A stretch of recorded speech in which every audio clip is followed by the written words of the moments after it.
Hey guys, it's Sheeb the Wise, and this is Vader's Lair. Join me, and together we can rule the galaxy. I am the Senate. Today we're going to be debunking some fan theories that I've seen floating around the interwebs.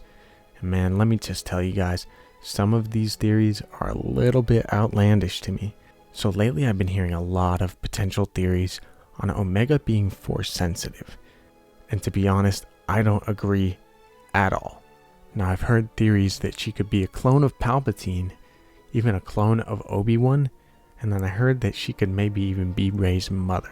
And let me just tell you, at one point I was even speculating that she could be the armorer seen in Mandalorian, so the speculation is getting out of hand with Omega right now, and I'm here to bring all that speculation down a little bit. I'm going to dig deep a little bit and find out who Omega really is. So is she a force sensitive? Could she be a Palpatine? Could she be a Kenobi? Well, if I'm being honest, the evidence for her being a Palpatine is very, very thin. The only things that I've seen on the internet is that her hair is similar to that of Sheev's and some of the other content we've seen of Palpatine. The only other evidence that I've seen for her being a Palpatine is a very, very thin piece of evidence. Now, in the movie A Never-Ending Story, there's a character who's a little girl and is the Empress of the land, and she wears a similar headpiece that Omega wears. And someone I know tried to connect that to her being potentially Palpatine's clone, and honestly, that seemed, at the time, it really did seem like something that Dave would probably do. And then I thought about it more, and it seems like something Dave would do to throw fans off, if I'm being honest. So to counter this theory, I've dug a little bit deeper than just the surface level, if you catch my drift. If, and this is a big if, she was a Palpatine, Sheev would have to know about her. And let me just tell you, I did not know about Omega before this show.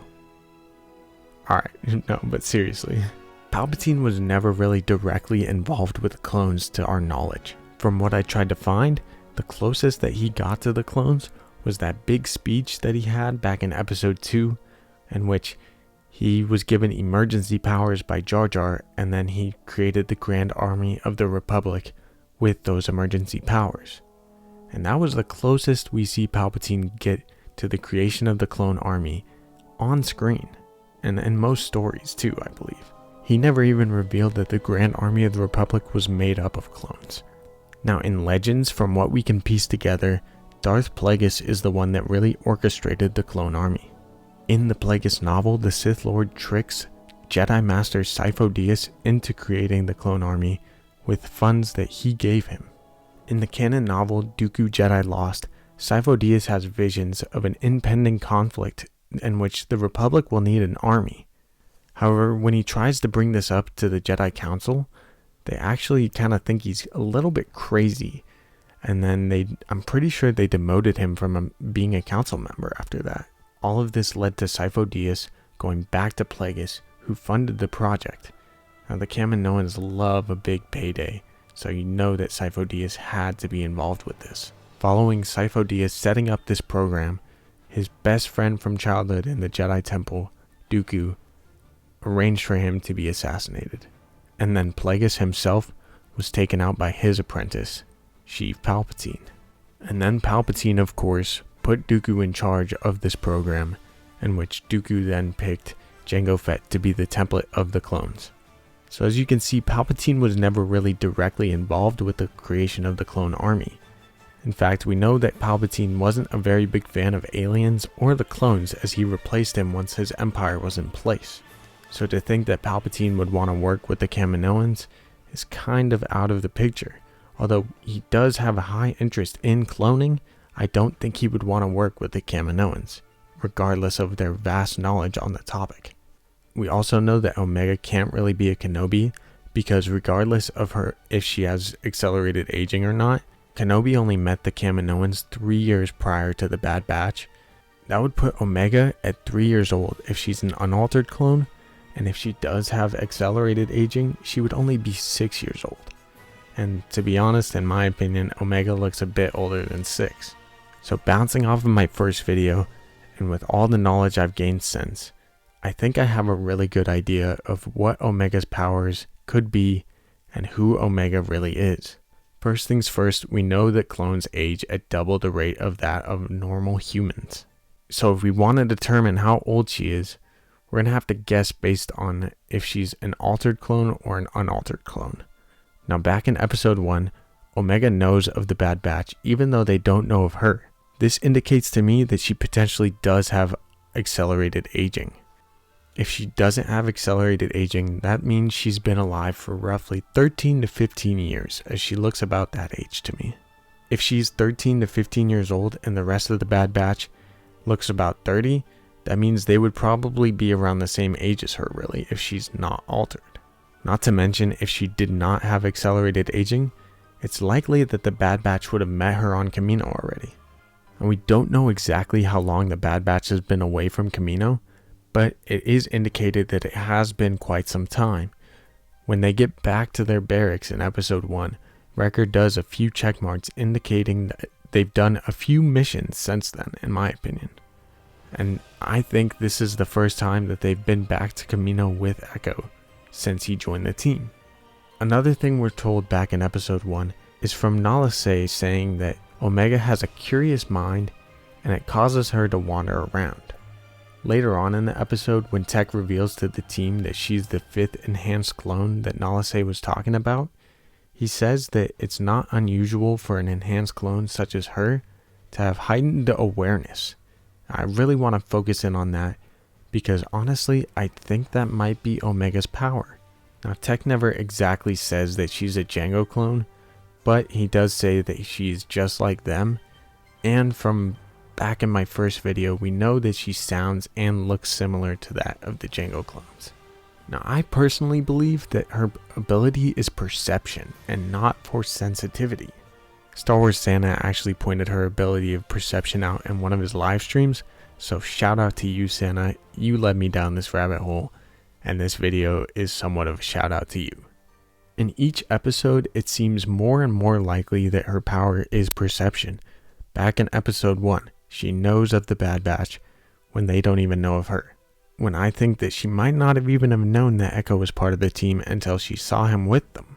In the end of episode 1, when she goes into hyperspace for the first time, her eyes are huge and it shows that she's in a heightened state of awareness, looking at all the stars blow by her as she flies into hyperspace, as she's never been in it before. In episode 2, she's very, very aware of the world around her. She's never been off of Kamino, which is filled with nothing but water and the high-rise buildings that the Kaminoans created. We see her in episode 2 almost being overwhelmed by the new world around her, as there's a scene where she's sitting in the chair in the ship, crying, looking at her headpiece.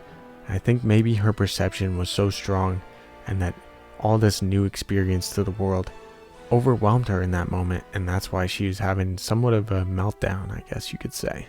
In episode 3, her perception allows her to realize that the Ordo Moon Dragon wanted the energy from her flashlight when she was down in the cave, and that saved her life and also allowed her to finish the mission. Now I will say there are moments where her perception doesn't seem very strong, and maybe that's because she's a child and she's still learning about her abilities, or they're not fully developed yet. In episode 4, we see her not really aware that Fennec Shand is a stranger danger. However, she's very perceptive of Fennec Shand and her good deeds and also her bad deeds that she commits while she's with her, as brief as that is. However, she is quite perceptive when it comes to Fennec Shand's good and bad deeds, and the fact that Fennec Shand is alone and would be a perfect fit to replace Crosshair on the team. That just might be my bias because I want that to happen. Another thing is, her perception and curiosity lead her to noticing that Fennec Shand has a gun, and when Hunter shows back up, that's the first thing she looks at as Fennec Shand goes to grab it. And while Fennec Shand shoots away at Hunter, she sees the gun over her head and tries to pull it away from Fennec Shand. Following that, after getting away from Fennec Shand, she's perceptive enough to notice that there's the maintenance tunnels that she goes down into. After dangling from the maintenance tower and landing on a speeder with cargo with Fennec Shand, she's perceptive enough to pull a lever that lifts the cargo and makes Fennec Shand fall off of the ship. I feel like especially in episode 4, we get a lot of nods to her perception. In episode 5, we see Omega discover who Sid is when the team couldn't even figure it out. Now, we have no indication on how she even figured this out herself, but it clearly could be her perception. And maybe all of this is a little far-fetched and it's maybe just my perception, which is possible. However, I also think it's likely that she knows about the inhibitor chips because of this perception that she has. I don't believe that Nala Se or any of the cloners probably told her about the inhibitor chips and the full effects of what they can do. She probably pieced that together herself, as she's shown to be quite the smart young lady. It does seem that Nala Se has become personally attached to her though, as we see her save her in episode 1 and the rest of the Bad Batch by keeping the hangar door open. Even when Prime Minister Lama Su brings up Phase 3, the next phase of the cloning process, it doesn't seem like Nala Se is fully on board, as it seems like Omega is maybe at the center of this phase, and Nala Se potentially doesn't want anything to do with that. I think Nala Se will try to protect Omega, and that could be the downfall of the Kaminoans. The Empire could see it as a betrayal, and they could end up wiping out all of the Kaminoans, as we know that Palpatine isn't a big fan of aliens as it is. That could explain why we see Dr. Pershing in The Mandalorian as a cloner and not a Kaminoan. And it could explain why the process to create a being such as Snoke or Palpatine's extra bodies in the sequels failed, and why it's an incomplete body. I think if the Kaminoans were helping them throughout all those years, it's possible they could have cracked the code to creating a perfect Force-sensitive clone. It's likely that Sheev's own personal distaste of aliens is what leads to his ultimate downfall, and the years that he'll spend after episode 6 in a misfigured body. Let me know what you guys think of this theory down in the comments below, and if you enjoyed this video, don't forget to smash that like button. Even if you didn't enjoy, go ahead and smash the dislike. The more engagement the better, I suppose, and it lets me know that I have more things to work on. If you did smash the dislike button, go ahead and drop in the comments why you disliked it. And for those of you that enjoyed, don't forget to subscribe to the channel for more awesome Star Wars content just like this. Thank you again for watching. I hope you have a wonderful day and or night depending on where you are in the world. And may the Force be with you always.